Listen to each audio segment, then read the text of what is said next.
Yeah. To start again. Yeah. So we say hello. Hello. My name is Asim. Nice to see you. Nice meeting you. And so we actually represent this organization called Give Asia, which allows people to raise funds and awareness for causes by starting campaigns and then inviting their friends to join campaigns. And we started about 10 years back, and it has grown now. So we have expanded to Hong Kong, Malaysia, India, and we're always fascinated by the work you've done, and really inspired by it. So today we just wanted to share with our community some of the questions that we've had, and thank you so much for making the time. I know you're such a busy schedule. And, it's everywhere. Always busy. Yes. Great. Yeah, so just to ask you a simple question. If you were to think back to your childhood, when was the first time you recollect of trying and doing something to protect the environment or protect the animals? Well, I started observing animals when I was 1.5 with earthworms. Yes.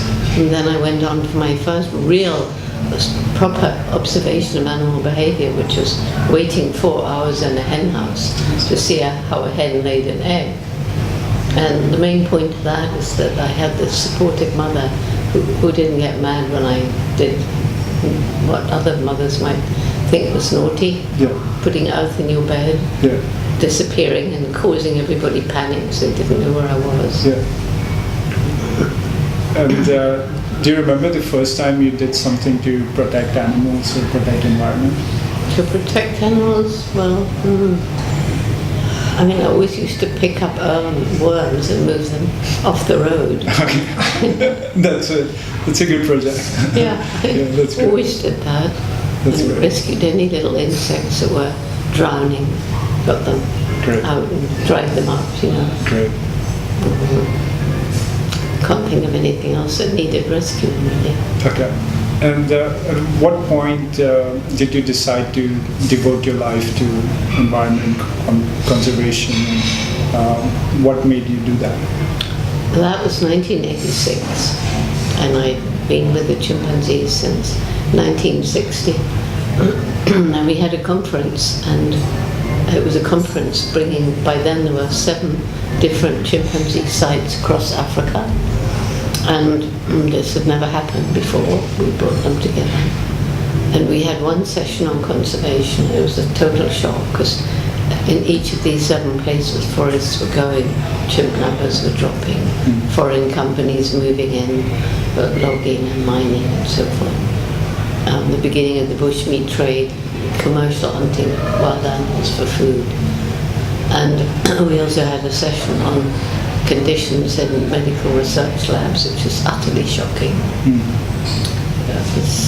I couldn't believe it. Our closest relatives in 5 foot by 5 foot cages. Just because their bodies are like ours, because science wouldn't admit the equally striking psychological differences. Yeah. Sorry, my voice is going. It's okay. We got it. You got it. You've traveled a lot across the world, and you've seen students doing very creative projects to save the environment.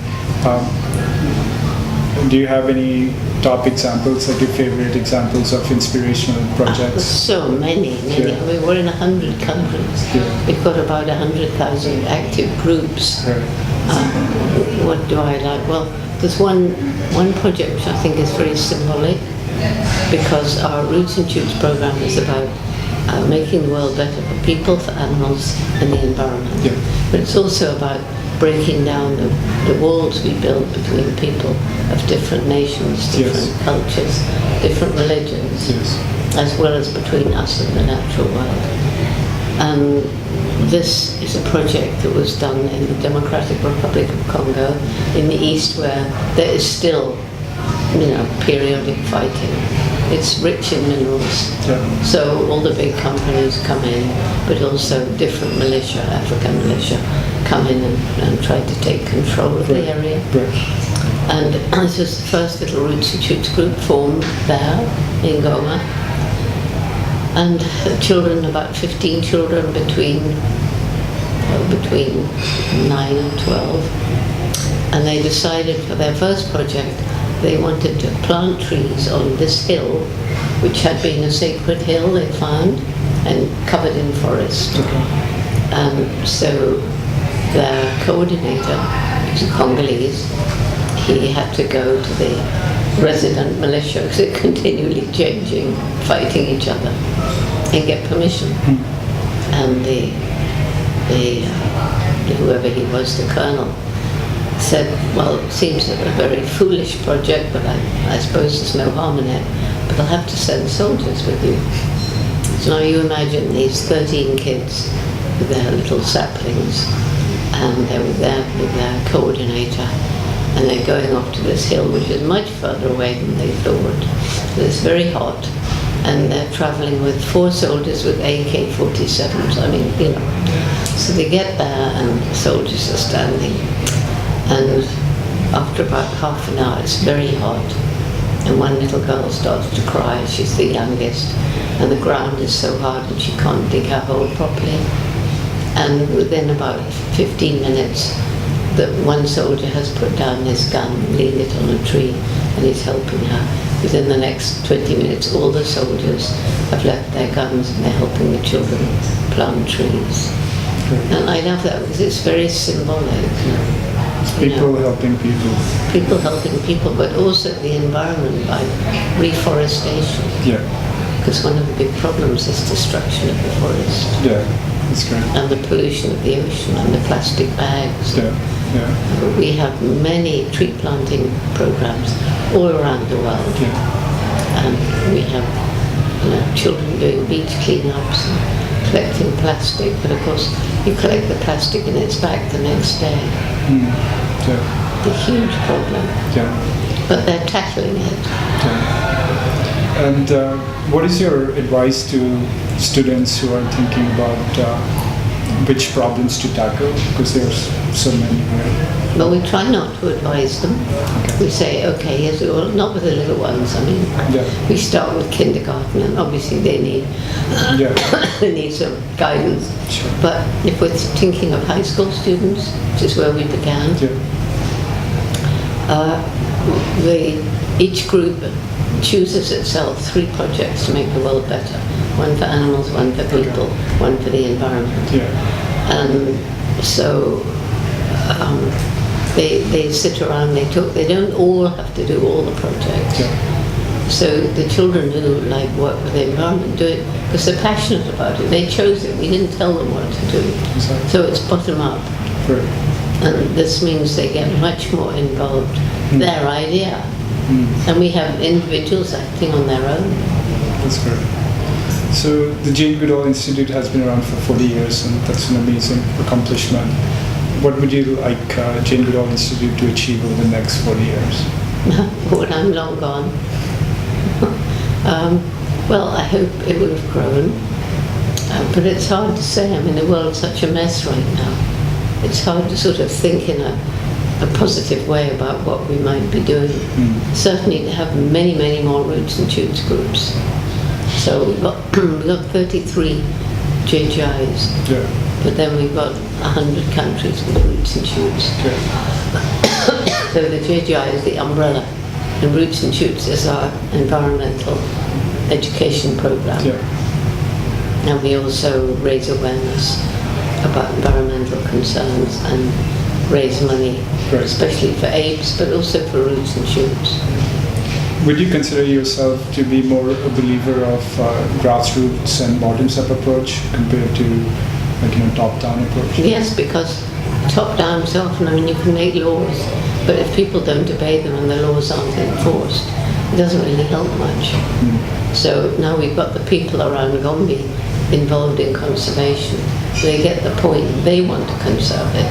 Right. So they're real good partners, whereas if the government tells them they've got to do things, they immediately don't want to do it. And why do you think Jane Goodall Institute for Singapore is important for the overall initiative, given Singapore is such a small nation?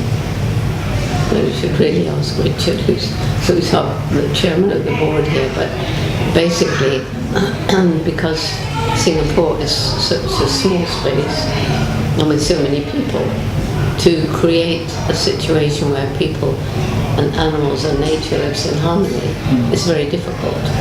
And for JGI, it's one of the things that we do with our Roots and Shoots program. Yeah. And so I think a situation like this, it's needing young people thinking positively and differently.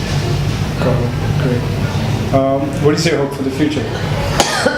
Oh, well, if you want my dream vision for the future, Yeah.